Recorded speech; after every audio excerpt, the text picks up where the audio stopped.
Bonjour à ceux que j'ai pas encore vus, aux autres aussi.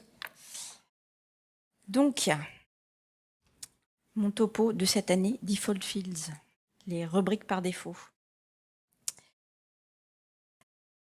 Donc, pour ceux qui ne me connaîtraient pas encore, Caroline Crémeux-Charpentier, Société Aqua. Moi, j'ai découvert FileMaker en 97 parce que je travaillais au support Clarisse. Et après, j'ai été développeuse en interne dans plusieurs sociétés jusqu'en 2008 où, avec mon mari, on a monté notre société de développement sur mesure. Donc le programme de ce topo, je vais parler du coup des rubriques par défaut. Je vais faire une petite description. On va regarder un petit peu plus en détail le fichier XML qui génère ces rubriques.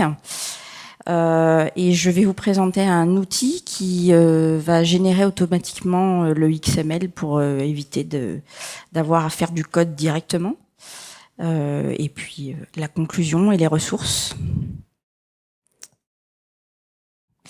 Donc, ces rubriques par défaut. Je vais vous montrer ça. Ces rubriques par défaut, c'est lorsque l'on crée une table. Oh, pardon. Je vais mettre un nom. Oui. Ça. Hop. C'est les joies du direct. Quand on veut revoir sa présentation à la dernière minute, évidemment, on oublie de supprimer des choses. Hop. Lorsque l'on crée une table, comme Vincent vous l'a montré ce matin, du coup, nous avons ces 5 rubriques qui se créent par défaut. Donc, clé primaire, horodatage, le créateur, le modificateur et le horodatage de modification.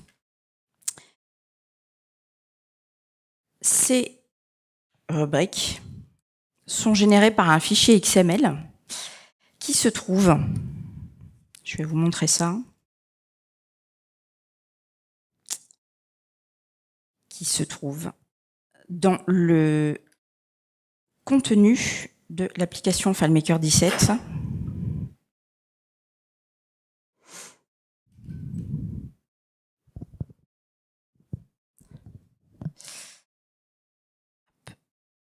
Dans les ressources, dans un fichier qui s'appelle fr.lproj. Lorsque, du coup, vous êtes en français, sinon, vous allez dans votre langue d'installation, et c'est le fichier qui se trouve ici. Ce fichier-là, par contre, il ne faut pas le modifier ou le déplacer à cet endroit-là. Si vous voulez justement faire quoi que ce soit avec, en fait, vous copiez ce fichier, et il faut le mettre dans... Je vais y aller directement. Dans Utilisateur, Partager, FileMaker et dans le dossier Shared. Et là, vous le copiez.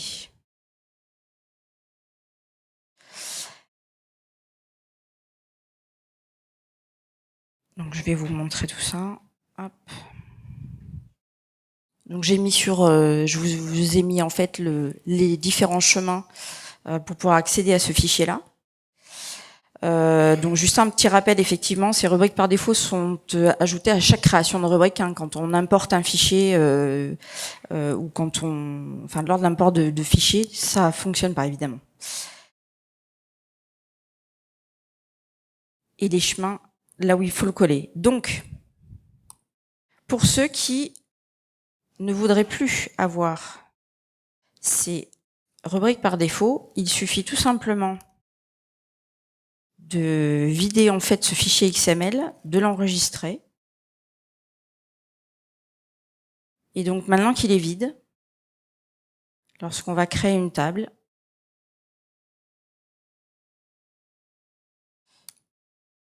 effectivement, on n'a plus ces rubriques par défaut.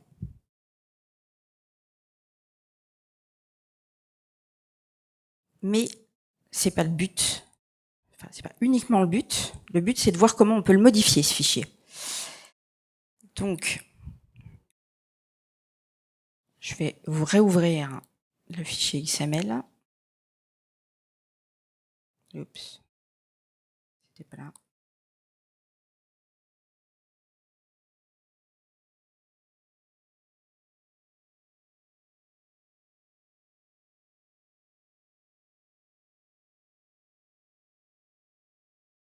Oups.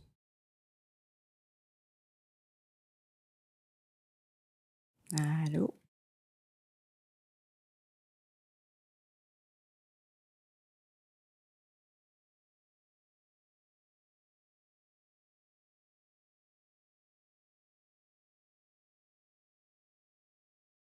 Ça lui a pas plu.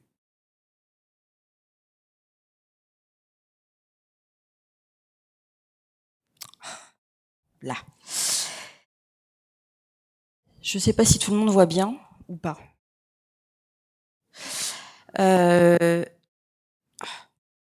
Donc, comme tous les fichiers XML, il y a une syntaxe particulière.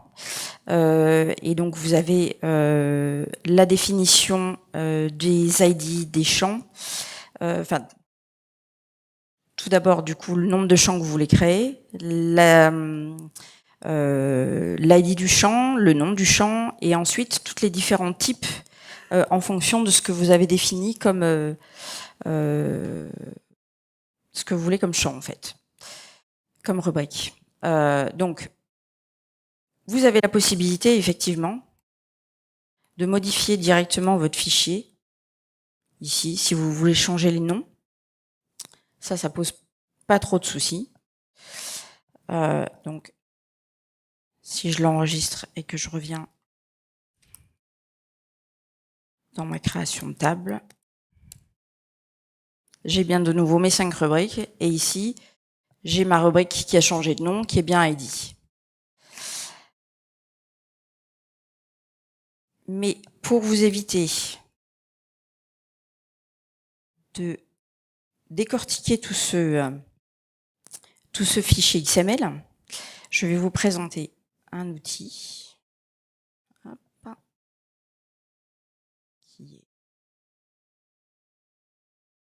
qui est ici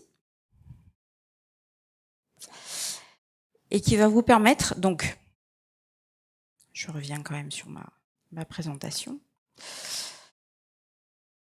C'est un outil qui a été créé par, effectivement, comme je l'ai vu passer dans les tweets de ce matin, par Salvatore Colangelo, qui n'est pas avec nous cette année, qui était là l'année dernière, et qui a fait ce petit fichier que j'ai un petit peu modifié pour ce topo, et qui permet en fait de directement créer soi-même les rubriques qu'on veut, avec toutes les différentes options. Décidément. Donc, d'une part, l'ordre des rubriques a son importance, surtout si vous voulez créer des rubriques de calcul. Il faut créer des rubriques de calcul qui éventuellement reprennent des rubriques, d'autres rubriques. Il faut créer d'abord les rubriques qui sont dans le calcul avant de créer la rubrique de calcul, sinon ça fonctionnera pas. Il y a donc cette notion de clé primaire qui est importante lorsque vous voulez utiliser. Je reste dans Maker.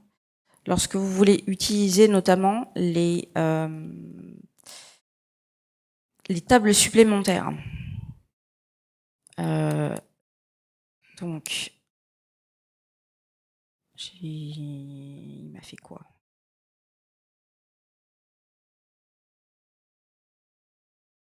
Non, il ne m'a pas créé. Je vais trop vite. Lorsque vous êtes ici et que vous voulez ajouter en fait... Mince. Je ne suis pas sur le bon modèle.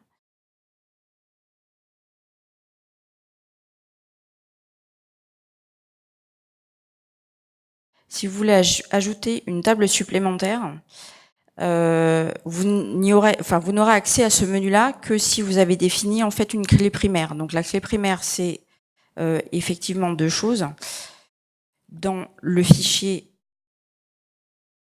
ici, soit vous cochez clé primaire, soit vous utilisez dans vos ID un numéro de série, donc que vous pouvez sélectionner ici, soit par valeur calculée, et ici vous mettez notamment, par exemple, votre calcul pour obtenir le UUID. Donc ici, je vais diminuer un peu parce qu'on voit pas bien. Vous avez en fait toute la définition dans toutes les listes de valeurs des différents types de données pour créer une rubrique, que ce soit texte, nombre, date, heure, horodatage ou conteneur. Vous pouvez mettre un commentaire. Vous avez ici toutes les entrées automatiques de la définition de rubrique en cochant les options que vous voulez. Pour la validation aussi. Et les autres options pour l'indexation, le stockage global et les rubriques multivaluées. Donc, on va juste en créer quelques-unes. Oups. Peut-être aller un petit peu plus rapidement, parce que sinon je vais pas avoir le temps. Je vais aller mettre mon fichier XML que j'ai créé auparavant. Hop.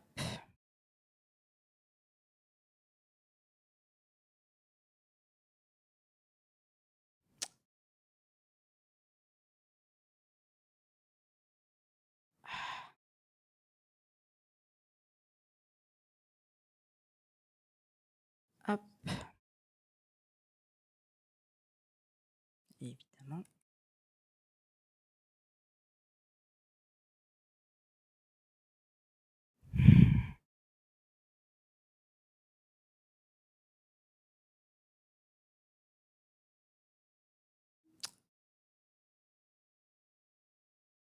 Pourquoi il veut pas?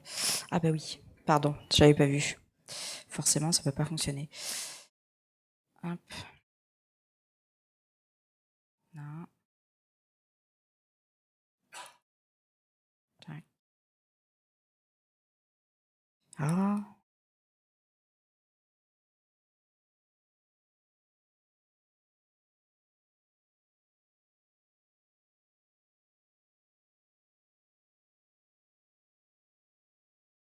Donc, ça c'était effectivement un fichier texte pour vous montrer que si les rubriques de calcul, si une rubrique de type nombre est créée après la rubrique de calcul, ben du coup il le met,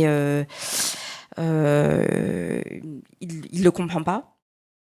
Par contre, si la rubrique est avant, il n'y a pas de souci. Et j'ai plus de 2 minutes, donc je pense que je vais aller à la conclusion. Tous ces fichiers, de toute façon, feront partie des fichiers que je donne avec le reste. Donc, pour conclure,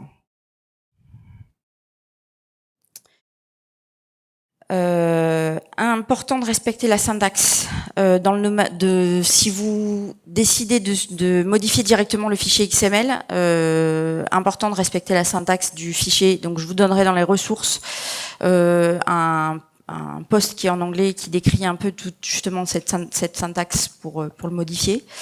Par contre, du coup, quand vous utilisez le fichier qui génère le fichier XML, important dans le nommage de rubrique de ne pas utiliser les symboles et commerciales, ce que j'ai mis ici, du coup, les guillemets et les plus petits que.